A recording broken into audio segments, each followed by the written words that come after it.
Estava o trabalhador, o lavrador, conduzindo aquele arado, aquele boi à frente, e de repente aquele animal mais novo, recém-chegado, pode ser que ele desejasse se desviar, ir por outro caminho. Talvez desejasse ir para um pasto, ou desejasse ir para um lugar onde houvesse água, mas aquele instrumento colocado sobre o seu pescoço não permitia que ele saísse de perto daquele animal mais velho, e não permitia que ele se desviasse do seu caminho, do trabalho que ele tinha para ser realizado. Será que nós conseguimos imaginar um pouco melhor agora o que o Senhor Jesus estava dizendo quando ele disse: tomai sobre vós o meu jugo? O desejo dele é que nós estejamos lado a lado com ele. E quando ele nos manda tomar o seu jugo, é porque ele sabe que há em mim, e há em você, e há em cada ser humano a tendência natural de nos desviarmos do caminho, principalmente quando as coisas começam a ficar difíceis, quando problemas surgem, quando dificuldades vêm, quando tempestades se levantam. A nossa tendência é nos desviarmos do caminho.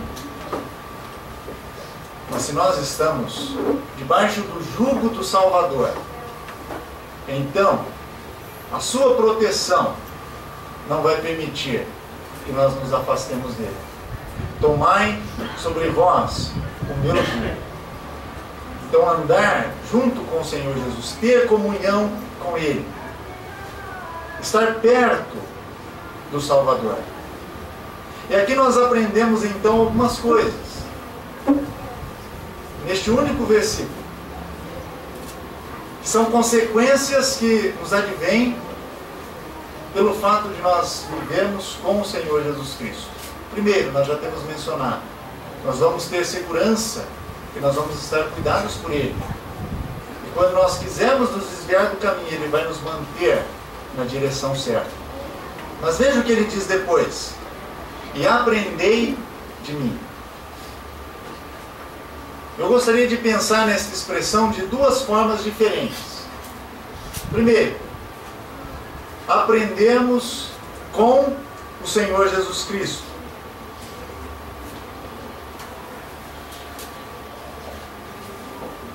Sermos ensinados por ele próprio.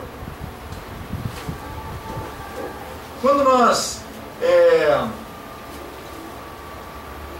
temos o desejo de conhecer algo que nós não dominamos, nós geralmente vamos procurar alguém que conheça sobre aquilo.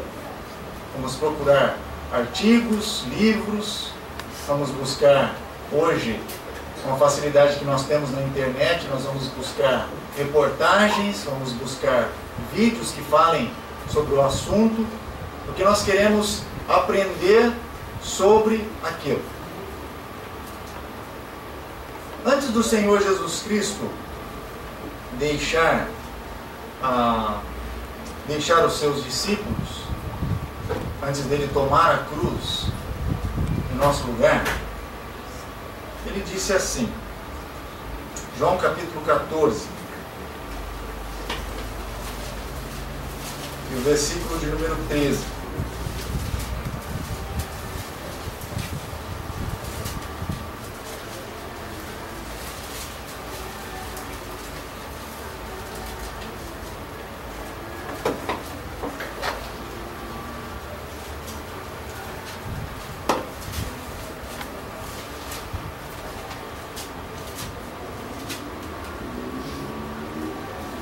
Mas o versículo 26. João capítulo 14, versículo de número 26. Mas o Consolador, o Espírito Santo, que o Pai enviará em meu nome, vos ensinará todas as coisas, e vos fará lembrar de tudo que vos vos tenho dito. Os discípulos estariam desamparados com a partida do Senhor Jesus, que tomaria a cruz em nosso lugar, que morreria no Calvário para nossa redenção? Não. Ele providenciou um substituto para tomar o seu lugar, o Espírito Santo. Lembra que nós lemos lá no Evangelho, na carta de João, falando exatamente do Espírito Santo também, no versículo 24, que o Espírito que Ele nos deu, é justamente isso. O Senhor Jesus Cristo, Ele nos ensina, nos instrui por meio do seu Espírito Santo. O homem natural não tem condições de entender a palavra de Deus.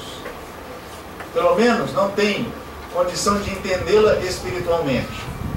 Ele pode entendê-la intelectualmente, ele pode entendê-la historicamente, mas nunca ele terá condição de compreendê-la espiritualmente, a não ser que ele seja orientado, ensinado pelo Espírito Santo. E quando o Senhor Jesus estava falando também sobre isso, ele disse que o Espírito Santo, quando viesse, convenceria o mundo do pecado, da justiça e do juízo. Então, o Espírito Santo já começa a ensinar o ser humano, mesmo antes dele nascer de novo. Quando ele está ouvindo a palavra de Deus, quando ele está ouvindo o convite do Evangelho, o Espírito Santo já está trabalhando no seu coração, na sua mente, para fazê-lo entender, compreender a palavra de Deus. E depois que nós nascemos de novo, ele continua trabalhando em nossa vida neste mesmo sentido. E por isso é que muitas vezes nós estamos lendo as nossas Bíblias e de repente nós compreendemos uma porção das Escrituras, uma passagem bíblica que nós lemos tantas vezes e que até então nós não tínhamos percebido tamanhas riquezas que estavam ali contidas. E de repente, de uma hora para outra, parece que os nossos olhos são abertos. Nós vemos aquele tesouro tão valioso. É o Espírito Santo nos ensinando, nos instruindo. É justamente aquela promessa do Senhor Jesus Cristo ali, Mateus capítulo 11, versículo 29. Tomai sobre vós o meu jugo e aprendei de mim.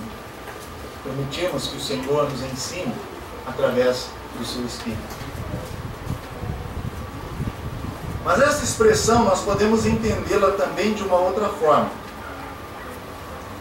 Aprender de mim, conforme nos diz o Senhor Jesus Cristo, pode ser também aprender da sua pessoa, ou sobre a sua pessoa.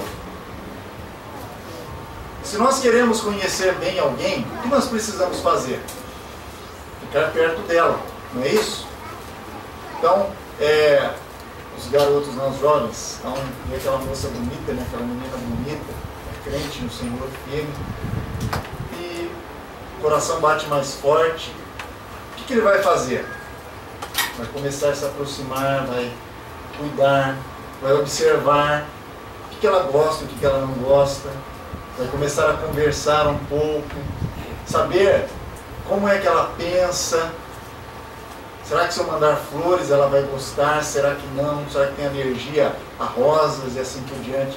Mas se nós queremos conhecer alguém, a melhor estratégia de nos aproximarmos desta pessoa é nós estarmos em comunhão com ela. E por isso é que muitas vezes nós vemos uma pessoa e nós conhecemos uma outra, nós podemos saber que as duas se conhecem. Porque geralmente elas são parecidas em algum aspecto.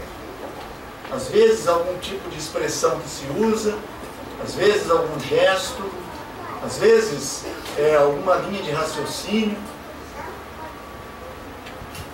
Se nós queremos conhecer o nosso Senhor Jesus Cristo cada dia melhor, nós devemos estar em comunhão com Ele. E se nós estamos vivendo em comunhão com o Senhor Jesus Cristo, com o nosso amado Mestre, inevitavelmente nós vamos conhecê-lo cada dia melhor. Tomai sobre vós o meu jugo, disse o Senhor Jesus, e aprendei de mim. Então nós vamos aprender com Ele, nós vamos aprender da sua pessoa, sobre Ele também. À medida que nós